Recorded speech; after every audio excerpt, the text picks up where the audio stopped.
From the Newsroom at news.com.au. Hey, I'm Lexi Cartwright. And I'm Andrew Bucklow. And this is the latest from the Newsroom. It's Tuesday, the 4th of May. Aussie cricket great Michael Slater has unloaded on Prime Minister Scott Morrison following the Australian government's decision to block citizens from returning home from India. Now, Slater has been commentating for the Indian Premier League but escaped earlier this week as the country's coronavirus situation worsened.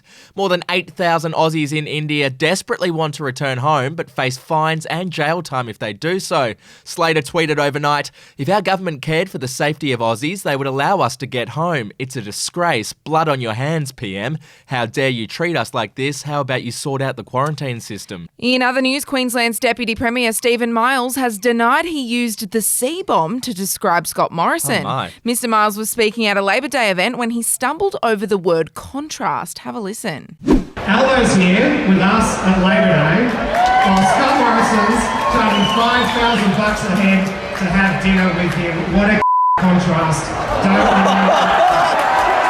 Mr Miles said later that he stuttered and would never use language like that to describe the PM. To sport now, and a bombshell report has exposed a toxic culture in Australian gymnastics. The review by the Australian Human Rights Commission found there was a failure at all levels to protect gymnasts, mostly young girls, from physical, sexual and emotional abuse. The commission received more than 100 written submissions and conducted interviews with current and former athletes and coaching staff.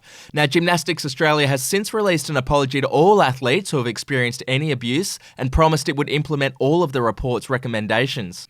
Overseas now, and Facebook's Independent Oversight Board has reached a decision on whether to allow Donald Trump back on the platform. The former US president has been barred from publishing on Facebook and Instagram since January 7, the day after his supporters attacked the Capitol building in Washington, D.C. The company will announce their decision tomorrow night. To royal news, and Prince Harry has spoken publicly for the first time since Prince Philip's funeral. He appeared at the Vax Live concert in California to promote vaccine equity. Because this pandemic will not end unless we act collectively with an unprecedented commitment to our shared humanity. The vaccine must be distributed to everyone, everywhere. We cannot rest or truly recover until there is fair distribution to every corner of the world. The concert also featured performances from Jennifer Lopez, Eddie Vedder and Foo Fighters and will stream on May 8. And it's been revealed how they will replace Samantha in the upcoming Sex and the City reboot. All right. 3 women of colour will join Miranda, Carrie and Charlotte's friendship group in the 10-episode revival. It's also been revealed that Carrie's ex, Aiden, will appear in the series, but Mr. Big won't. Oh, Aiden's better than Mr. Big anyway. That's it from the Newsroom. We'll be back in the afternoon with another update. Your update from news.com.au.